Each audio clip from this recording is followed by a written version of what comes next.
Hello students, my name is Manisha and welcome to my YouTube channel. Students, आज की इस video में हम बात करने वाले हैं कि अगर आपको किसी भी डिपार्टमेंट की जानकारी अगर आपको चाहिए तो वो आप कैसे ले सकते हो। तो उस जानकारी को लेने के लिए आपको यहाँ पे आरटीआई फाइल करनी पड़ती है। तो जो आरटीआई है वो आप यहाँ पे दो तरीके से फाइल कर सकते हो, या तो आप ऑनलाइन कर सकते हो या फिर आप ऑफलाइन कर सकते हो।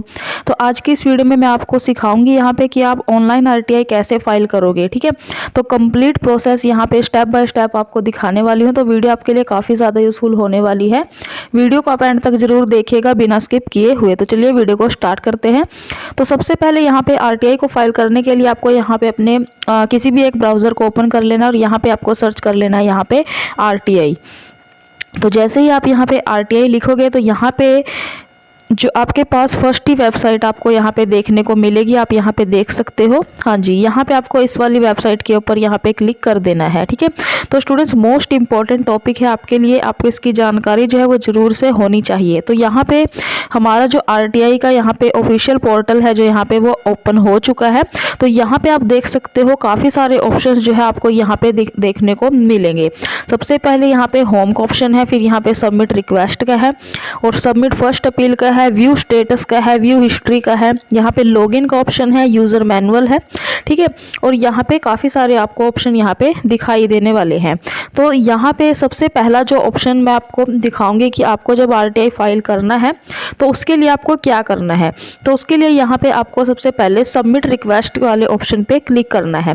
तो जैसे ही आप इसके ऊपर क्लिक करोगे तो यहाँ पे ये थोड़ा टाइम लेगा लोड होने में। ठीक है, तो उसके बाद यहाँ पे इनकी कुछ गाइडलाइंस जो है आपको यहाँ पे दिखाई देने वाली हैं। ठीक है, तो आप इन गाइडलाइंस को जो है आरटीआई फाइल करने से पहले आप जो है इन सब चीज़ों के बारे में यहाँ से अच्छे से आप पढ़ लीजिएगा। ठीक है, तो यहाँ पे एक स्टूडेंट बात मैं आपको और बताना चाहूँगी कि अगर आप यहाँ पे हिंदी में इसको पढ़ना चाहते हो, ठीक है, हिंदी में अगर आप आरटीआई फाइल करना चाहते हो तो उसके लिए आपको क्या करना है, सिंपली आपको जो है यहाँ पे 3 डॉट वाले ऑप्शन इसके ऊपर क्लिक करना है।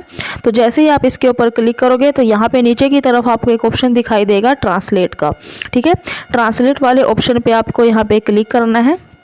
तो इसको जैसे ही क्लिक करोगे आप तो यहाँ पे आप देख सकते हो, तो ये सब जो चीज़ें हैं आपकी यहाँ पे आपको हिंदी में जो है यहाँ पे आपको शो हो जाएंगी। ठीक है, तो यहाँ पे आप हिंदी में इनको पढ़ सकते हो कि आरटीआई फाइल करने से पहले आपको क्या क्या यहाँ पे चीज़ों का यहाँ पे आपको ध्यान रखना होगा। तो यहाँ पे आपको सारी यहाँ पे जो है स्टेप बाय स्टेप प्रोसेस जो है आपको यहाँ पे दिखाई गई है। ठीक है, तो यहाँ पे चलिए मैंने आपको बता दिया कि आप हिंदी में इसको कैसे करोगे। तो चलिए अब हम इसको यहाँ पे वापस से यहाँ पे हम इसको इंग्लिश में ही कर लेते हैं। ठीक है, तो इन सब चीज़ों को पढ़ने के बाद यहाँ पे नीचे की तरफ आपको यहाँ पे एक ऑप्शन दिखाई देगा, इसके ऊपर यहाँ पे आपको टिक कर देना है। ठीक है, कि आपने ये सारी कंडीशंस जो है वो अच्छे से पढ़ ली है।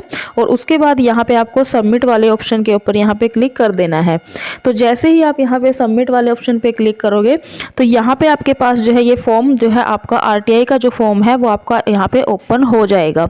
तो सिंपली यहाँ पे इसको भी अगर आप हिंदी में यहाँ पे करना चाहोगे तो आपको सेम ऐसे ही प्रोसेस है। यहाँ पे ट्रांसलेट वाले ऑप्शन पे क्लिक करके तो यहाँ पे आप देख सकते हो कि ये सारी चीज़ें जो है आपको यहाँ पे हिंदी में यहाँ पे आपको शो हो जाएंगी। ठीक है, तो यहाँ पे आपको मैं कंप्लीट यहाँ पे फॉर्म दिखा रही हूँ कि हिंदी में आपको यहाँ पे क्या क्या चीज़ें यहाँ पे आपको फिल करनी पड़ेंगी। ठीक है, तो चलिए यहाँ पे इसको वापस से हम इंग्लिश में ही ट्रांसलेट कर लेते हैं। हाँ जी, तो यहाँ पे आप देख सकते हो कि ये हमारा इंग्लिश में हो गया। तो अब आपको यहाँ पे क्या करना है, सिंपली आपको सबसे पहले यहाँ पे अपनी पब्लिक अथॉरिटी जो है आपको यहाँ पे सर्च कर लेनी है। ठीक है, मतलब कि सबसे पहले यहाँ पे आपको क्या करना है, अपना डिपार्टमेंट सिलेक्ट कर लेना है कि आप यहाँ पे किस मिनिस्ट्री को या फिर किस डिपार्टमेंट के अगेंस्ट जो है आप यहाँ पे कंप्लेन करना चाहते हो। ठीक है, उसके बाद यहाँ पे आपको पब्लिक अथॉरिटी जो है वो सिलेक्ट कर लेनी है। लेकिन अगर आपको यहाँ पे इनमें नहीं मिलता है तो आपको यहाँ पे सिंपली यहाँ पे लिख के सर्च कर लेना है जिसके भी बारे में आप यहाँ पे इंफॉर्मेशन चाहते हो। ठीक है, तो जैसे ही आप यहाँ पे फर्स्ट वाले ऑप्शन पे क्लिक करोगे, ठीक है, मैं यहाँ पर दिखा देती हूँ आपको कि कौन कौन से डिपार्टमेंट यहाँ पे होंगे। तो आप यहाँ पे देख सकते हो ये सभी यहाँ पे डिपार्टमेंट है जिनके बारे में आप यहाँ पे इंफॉर्मेशन ले सकते हो, जिस भी डिपार्टमेंट के बारे में आपको चाहिए। फॉर एग्जांपल अगर आपको यहाँ पे कॉमर्स के से रिलेटेड अगर आपको कोई चीज़ के बारे में इंफॉर्मेशन चाहिए तो आप यहाँ पे डिपार्टमेंट ऑफ कॉमर्स को सिलेक्ट करोगे। ठीक है, तो जैसे ही आप यहाँ पे इसको सिलेक्ट करोगे उसके बाद आपको यहाँ पे सेकेंड वाले ऑप्शन के ऊपर यहाँ पे क्लिक कर देना है। तो जैसे ही आप इसके ऊपर क्लिक करोगे तो यहाँ पे आप देख सकते हो इस डिपार्टमेंट के अंदर आपको जिस जिस चीज़ों के बारे में यहाँ पे इन्फॉर्मेशन चाहिए, जिसके भी बारे में, तो आप यहाँ पे इनमें से सिलेक्ट कर सकते हो। ठीक है, तो फॉर एग्जांपल अगर आपको यहाँ पे Indian institute of foreign trade इसके बारे में चाहिए तो आप इसको यहाँ पे सिलेक्ट कर सकते हो और यहाँ पे आपको ओके के ऊपर क्लिक कर देना है, तो यहाँ पे ये सिलेक्ट हो जाएगा। तो ऐसे ही जिस भी डिपार्टमेंट के बारे में आपको इन्फॉर्मेशन चाहिए तो वो आप यहाँ पे सिलेक्ट करके उसके बारे में इन्फॉर्मेशन यहाँ पे ले सकते हो। ठीक है, तो नीचे की तरफ आपको यहाँ पे उसके बाद आपको क्या करना है, यहाँ पे आपको अपनी पर्सनल डिटेल्स जो है वो फिल करनी है जो आरटीआई अप्लाई कर रहा है। ठीक है, तो यहाँ पे आपको अपनी ईमेल आईडी जो है वो यहाँ पे फिल कर देनी है। उसके बाद यहाँ पे आपको अपना एक मोबाइल नंबर फिल कर देना है जिसके ऊपर आपका एसएमएस आएगा, मैसेज आएगा। ठीक है, फिर यहाँ पे आपको अपनी ईमेल आईडी जो आपने यहाँ पे फिल की थी वही वाली आपको यहाँ पे दोबारा से कन्फर्म कर लेनी है। उसके बाद आपको यहाँ पे अपना पूरा नाम लिख लेना है और देन आपको यहाँ पे अपना जेंडर सिलेक्ट करना है कि आप मेल हो या फीमेल हो या थर्ड जेंडर हो। ठीक है, और उसके बाद यहाँ पे आपको अपना जो है एड्रेस फिल कर देना है। ठीक है, एड्रेस यहाँ पे आपको फिल कर देना है अपना।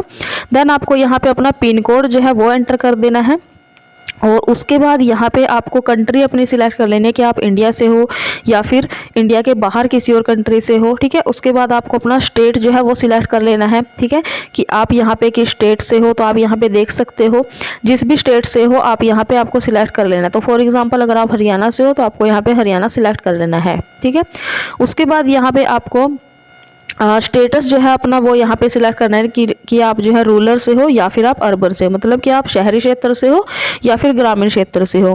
उसके बाद आपको यहाँ पे एजुकेशनल स्टेटस जो है अपना वो सिलेक्ट कर लेना है कि आप यहाँ पे लिटरेट हो या फिर इलिटरेट हो, मतलब कि आप पढ़े लिखे हो या फिर अनपढ़ हो। अगर आप पढ़े लिखे हो तो आपको यहाँ पे लिटरेट के ऊपर क्लिक करना है और अगर आप अनपढ़ हो तो इलिटरेट के ऊपर आपको यहाँ पे क्लिक करना है। उसके बाद आपको यहाँ पे अपना एक फ़ोन नंबर जो है वो यहाँ पे एंटर कर देना है, जो आपने ऊपर भरा था वही आप यहाँ पे फिल कर सकते हो। देन आपको यहाँ पे सिटीजनशिप आपकी जो है वो सिलेक्ट कर लेनी है कि आप यहाँ पे इंडिया से हो या किसी और कंट्री से हो, तो वो आप यहाँ पे सिलेक्ट कर लोगे। और उसके बाद यहाँ पे सबसे जो इम्पोर्टेंट यहाँ पे चीज़ है, यहाँ पे आपको क्या करना है, यहाँ पे आपको सिलेक्ट करना है कि क्या आप यहाँ पे पॉवर्टी लाइन में हो, मतलब कि क्या आप गरीबी रेखा से नीचे हो या फिर ऊपर हो। ठीक है, तो यहाँ पे आपको सिलेक्ट करना है। तो अगर आप यहाँ पे येस का ऑप्शन सिलेक्ट करोगे, ठीक है, अगर आप यहाँ पे येस सिलेक्ट करोगे तो देखना आप क्या यहाँ पे क्या होगा। तो जैसे ही आपने यहाँ पे येस सिलेक्ट किया तो यहाँ पे आप नीचे की तरफ देखोगे यहाँ पे सीधा ही आपके पास यहाँ पे सबमिट का ऑप्शन आ जाएगा। ठीक है, तो लेकिन अगर आप यहाँ पे अगर आपका बीपीएल कार्ड नहीं है, ठीक है, मतलब कि अगर आपका बीपीएल कार्ड है तो मतलब कि आप गरीबी रेखा में हो, लेकिन अगर आपका बीपीएल कार्ड नहीं है तो मतलब कि आप गरीबी रेखा में नहीं हो। तो अगर आपका बीपीएल कार्ड नहीं है तो आप यहाँ पे नो के ऑप्शन को सिलेक्ट करोगे। तो जब आप नो के ऑप्शन को यहाँ पे सिलेक्ट करोगे तो उसके बाद आप यहाँ पे नीचे की तरफ देखोगे यहाँ पे मेक पेमेंट का ऑप्शन आएगा। ठीक है, मेक पेमेंट का ऑप्शन आएगा।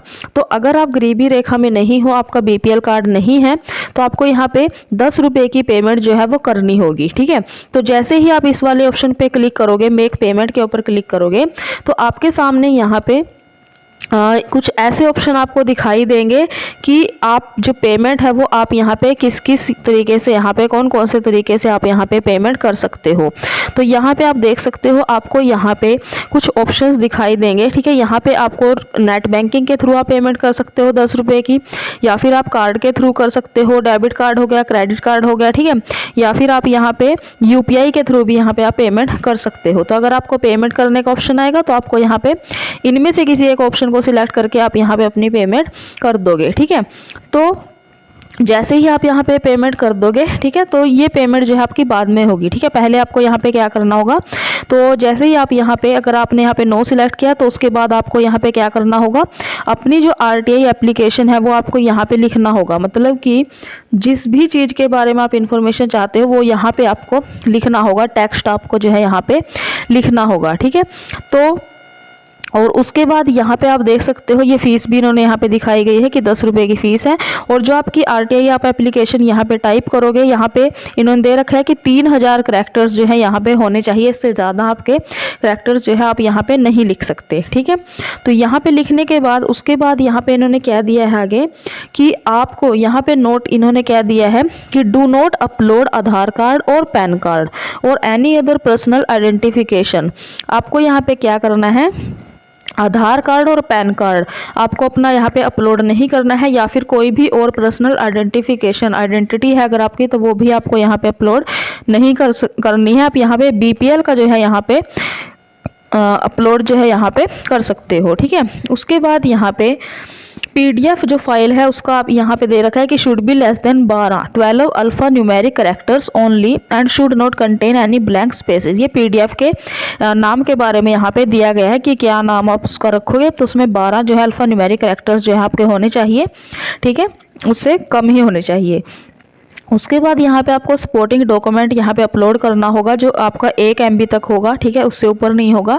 तो सपोर्टिंग डॉक्यूमेंट की जैसे कि अगर आपने यहाँ पे किसी भी आप पंचायत के बारे में यहाँ पे कोई कंप्लेन करना चाहते हो, कोई इन्फॉर्मेशन चाहते हो, तो आपको क्या करना है कि आपने जो है पहले ही सरपंच को यहाँ पे अगर आपने कोई एप्लीकेशन लिखी है और उसने उसका रिप्लाई नहीं दिया, तो आपके पास वो एप्लीकेशन होगी, उसका प्रिंट आउट होगा, तो वो आपको यहाँ पे सिंपली अपलोड कर देना है। मतलब कि जिस भी चीज़ के बारे में आपको कोई जानकारी चाहिए उसके बारे में अगर आपको पास पहले ही कोई सपोर्टिंग डॉक्यूमेंट है तो वो आपको यहाँ पे अपलोड कर देना है।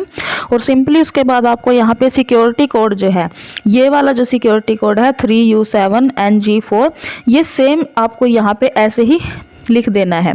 तो जैसे ही आप इसके ऊपर लिखोगे, इस कोड को लिखोगे, तो यहाँ पे आपने जो है यहाँ पे नो सिलेक्ट किया था, ठीक है, तो यहाँ पे आपके पास मेक पेमेंट का ऑप्शन आएगा, ठीक है। तो अगर आपने यहाँ तब तो आपको पेमेंट करनी होगी अगर आपका बीपीएल कार्ड नहीं है। लेकिन अगर आपका बीपीएल कार्ड है तो आपको यहाँ पे सीधा ही सबमिट का ऑप्शन जो मैंने पहले दिखाया था, आपको यहाँ पे सिंपली सबमिट वाले ऑप्शन पे क्लिक कर देना है। और उसके बाद यहाँ पे आपके पास जो है यहाँ पे जनरेट होके आ जाएगा। अगर आपने पेमेंट की तब भी आपके पास यही चीज़ आएगी, और अगर आपने सबमिट वाले ऑप्शन पे किया तब भी आपके पास यही वाला यहाँ पे आपको चीज़ें दिखाई देगी। यहाँ पे आपको क्या होगा, रजिस्ट्रेशन नंबर आपको दिखाई देगा, ठीक है, ये जो है यहाँ पे सैंपल के तौर पर है, ठीक है। उसके बाद यहाँ पे आपका नेम दिखाई देगा और आपने किस डेट को यहाँ पे आरटीआई फाइल किया है वो डेट यहाँ पे दिखाई देगी। और उसके बाद यहाँ पे आपको जो है किस डिपार्टमेंट को आपने यहाँ पे किस डिपार्टमेंट के बारे में यहाँ पे आपने जानकारी चाहिए तो वो आपको यहाँ पे आ जाएगा। आपकी कॉन्टैक्ट डिटेल्स और मेल ID यहाँ पे आ जाएगी। तो आपको सिंपली क्या करना है, आपको यहाँ पे सिंपली जो है सेव वाले ऑप्शन पे क्लिक कर सकते हो या फिर आप इसको प्रिंट कर सकते हो। और अगर आप अपनी एप्लीकेशन का प्रिंट आउट चाहते हो तो आपको प्रिंट एप्लीकेशन के ऊपर यहाँ पे सिंपली क्लिक कर देना है। तो आपकी जो एप्लीकेशन है वो यहाँ से आपकी जो है प्रिंट हो जाएगी, ठीक है। तो ये आपका सिंपल प्रोसीजर था आरटीआई को फाइल करने का। तो अब यहाँ पे मैं आपको दिखा देती हूँ कि अब जब आपने यहाँ पे अपना अगर आपने आरटीआई अपनी फाइल कर दी और आप जो है उसका स्टेटस चेक करना चाहते हो, ठीक है, कि आपको जवाब उसका मिला है या नहीं, तो इसके लिए आपको क्या करना है, व्यू स्टेटस वाले ऑप्शन पे आपको क्लिक करना है। तो जैसे ही आप इसके ऊपर क्लिक करोगे तो यहाँ पे आपके पास आपको जो है यहाँ पे अपना रजिस्ट्रेशन नंबर एंटर करना है, उसके बाद ईमेल आईडी और देन ये सिक्योरिटी कोड जो आपको ये दिया गया है ये यहाँ पे फिल करके आपको यहाँ पे सबमिट वाले ऑप्शन पे क्लिक कर देना है। तो इसके ऊपर क्लिक करते ही आपके पास यहाँ पे शो हो जाएगा कि जिस भी डिपार्टमेंट के बारे में आपने जो भी जानकारी मांगी थी वो आपको यहाँ पे मिल जाएगी, ठीक है। और उसके बाद एक और बात स्टूडेंट्स की, यहाँ पे वैसे तो यहाँ पे मोस्टली जो है सबको यहाँ पे इन्फॉर्मेशन मिल जाती है, ठीक है, सबको अपना आंसर मिल जाता है जिस भी डिपार्टमेंट के बारे में उनको जानकारी चाहिए। काफ़ी सारे मोस्टली जो है यहाँ पे पर्सन्स को यहाँ पे रिप्लाई मिल जाता है। लेकिन अगर बाई चांस यहाँ पे आपको रिप्लाई नहीं मिलता तब आपको क्या करना है, क्योंकि ये जो है यहाँ पे सेंट्रल पोर्टल है, ठीक है, ये क्या है, सेंट्रल पोर्टल है, ये कंप्लेन करने का, इन्फॉर्मेशन लेने का, ठीक है। लेकिन अगर आपको बाई चांस यहाँ पे नहीं मिलता है तब आप क्या कर सकते हो, तो ये मैं आपको आने वाली जो नेक्स्ट वीडियो होगी उसके अंदर बताऊंगी कि अगर आपको यहाँ से रिप्लाई नहीं मिलता, वैसे तो मोस्टली आपको मिल जाएगा, लेकिन अगर यहाँ से नहीं मिलता है तब आप क्या कर सकते हो, तो उसके ऊपर मैं सेपरेटली जो है एक कंप्लीट वीडियो बनाऊंगी, ठीक है। तो ये चीज़ मैंने आपको यहाँ पे बता दी। तो अब यहाँ पे एक ऑप्शन और है स्टूडेंट जो मैं आपको यहाँ पे बताना चाहूँगी, जो है यहाँ पे सबमिट फर्स्ट अपील। तो इसका मतलब क्या है, तो जैसे ही आप इसके ऊपर क्लिक करोगे तो यहाँ पे आपको गाइडलाइंस जो है देखने को मिलेंगी, इनको आपको सिंपली पढ़ लेना है। और सेम वैसे ही आप ट्रांसलेट वाले ऑप्शन पे क्लिक करके इनको हिंदी में भी यहाँ पे पढ़ सकते हो। उसके बाद यहाँ पे आपको आई हैव इसके ऊपर क्लिक करके यहाँ पे आपको टिक करके सबमिट वाले ऑप्शन पे क्लिक कर देना है। तो यहाँ पे अब आपको आपको यहाँ पे क्या करना है, अब देखो इसका मतलब क्या है कि जैसे ही आपने आरटीआई फाइल की, आपको उसका आंसर नहीं मिला, ठीक है, जितनी उन्होंने टाइम लिमिट दी थी आपको उसके अंदर आंसर अपना नहीं मिला, जवाब आपको जानकारी नहीं मिली, तो आप यहाँ पे क्या करोगे, जो आपको अपना आरटीआई का रिक्वेस्ट रजिस्ट्रेशन नंबर मिला था ना, जो मैंने आपको दिखाया था, वो आपको यहाँ पे फिल करना है, अपनी ईमेल आईडी यहाँ पे फिल करनी है और सिक्योरिटी कोड जो है ये वाला कोड यहाँ पे फिल करना है और सबमिट के ऑप्शन पे क्लिक करना है। तो जैसे ही आप सबमिट के ऊपर क्लिक करोगे तो आपकी जो है यहाँ पे फर्स्ट अपील जो फॉर्म है वो आपका यहाँ पे सबमिट हो जाएगा, जिसका मतलब है कि आपका जो आरटीआई जो आपने पहले फाइल की थी वो आपकी दोबारा से जो है वहाँ पे चली जाएगी, तो आपके यहाँ पे रिप्लाई मिलने के चांस जो है आपके वो और भी ज़्यादा बढ़ जाएंगे। लेकिन अगर तब भी नहीं मिलता तो नेक्स्ट जो वीडियो है उसमें मैं आपको बताऊँगी कि आप और अच्छे तरीके से आप इसको कैसे यहाँ पे जानकारी अपनी जो है वो आप ले सकते हो अगर आपको सेंट्रल पोर्टल से नहीं मिलती है। तो यहाँ पे स्टूडेंट जो नेक्स्ट आपका ऑप्शन है, यहाँ पे एक ऑप्शन आपके पास है जो है व्यू हिस्ट्री का। तो जैसे ही आप इसके ऊपर क्लिक करोगे तो यहाँ पे आप देख सकते हो कि आपने यहाँ पे कितनी आरटीआई फाइल की है, ठीक है। तो सिंपली आपको क्या करना है, यहाँ पे आपको अपनी ईमेल आईडी डाल देनी है, मोबाइल नंबर डालना है और उसके बाद सिक्योरिटी कोड आपको यहाँ पे डाल के सबमिट वाले ऑप्शन पे क्लिक कर देना है। तो जैसे ही आप इसके ऊपर क्लिक करोगे आपके सामने यहाँ पे जितनी भी आपने आरटीआई फाइल की है वो सारी जो है आपके पास यहाँ पे आ जाएंगी। उसके बाद यहाँ पे एक ऑप्शन है आपका लॉगिन वाला, ठीक है। तो इसके ऊपर आप जैसे ही क्लिक करोगे लॉगिन वाले के ऊपर, तो यहाँ पे जो भी आपकी यूज़र आईडी यूज़र नेम है जो आपका और जो आपका पासवर्ड है और यहाँ पे सिक्योरिटी कोड है, तो इसको आप डाल के यहाँ पे जो है सिंपली यहाँ पे आप सबमिट करोगे तो लॉगिन आप यहाँ पे हो जाओगे। लेकिन आपको यहाँ पे रजिस्ट्रेशन करने की ज़रूरत ज़्यादा नहीं पड़ती, आप यहाँ पे सिंपली जो है यहाँ पे आप बिना रजिस्ट्रेशन किए ही आप यहाँ पे अपनी आरटीआई को फाइल कर सकते हो। तो इसलिए इस ऑप्शन का यहाँ पे कुछ ज़्यादा यूज़ नहीं है, ठीक है। तो ये थी स्टूडेंट्स हमारी आज की वीडियो जिसमें मैंने आपको आरटीआई कैसे फाइल करते हैं complete process step by step दिखा दी है। तो अगर स्टूडेंट्स आपके लिए ये वीडियो थोड़ी भी यूज़फुल रही हो, आपको इससे कुछ भी नॉलेज गेन हुई हो, तो आप इस वीडियो को एक लाइक ज़रूर कर दीजिएगा और चैनल को सब्सक्राइब करके साथ में दिए हुए बेल नोटिफिकेशन को भी ऑन जरूर कर लीजिएगा, जिससे कि मेरी आगे आने वाली जितनी भी वीडियोस हैं उन सब की नोटिफिकेशन आपको सबसे पहले मिलती रहे और कोई भी वीडियो आपसे मिस ना हो। तो मिलते हैं स्टूडेंट्स किसी ऐसे ही यूजफुल टॉपिक के साथ नेक्स्ट वीडियो में, एंड तब तक थैंक यू सो मच।